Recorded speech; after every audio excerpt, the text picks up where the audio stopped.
Hello guys, তোমরা কেমন আছো? অবশ্যই ভালো আছো। তো আমিও ভালো আছি। তো আমাদের আজকে বাগান দেখো, মেন জিনিসটা দেখাই, চলো। এদিকে আমি চলে এসেছি আমাদের বাগান।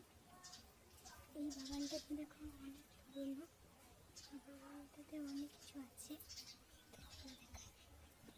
এদিকে টগর ফুলের গাছ আছে, এই দেখো টগর ফুল ছেড়েছে, দেখেন কি তোমরা? কত টগর ফুল ফুটেছে গাছটাতে। তারপরে দেখো ওদিকে কত ফুলের গাছ হয়েছে, দেখো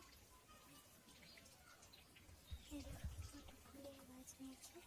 ওদিকে আমাদের বাড়ি, এইদিকে আমাদের এটা একটু বাংলা গাছ দেখতে পাচ্ছি। তারপরে দেখো দুটি ধরেছে। তারপরে এদিকে সব জিনিস দেখতে পাচ্ছি। নারকেল গাছটাই দেখো, থেকে আমি দেখিয়ে দিলাম। তো আমাদের বাগান অবশ্যই আমাদের খুব ভালো লেগেছে, আমি জানি। তো যদি ভালো লেগে থাকে তো অবশ্যই কমেন্টে জানাবে। তো টাটা, বাই বাই। অবশ্যই তোমরা ভালো থেকো। আর দাঁড়াও, ভাবছো চ্যানেলটা আমার সাবস্ক্রাইব করে অবশ্যই পাশে বেল আইকনটিকে বাজিয়ে আমাদের পাশ থেকো। Tata, bye bye.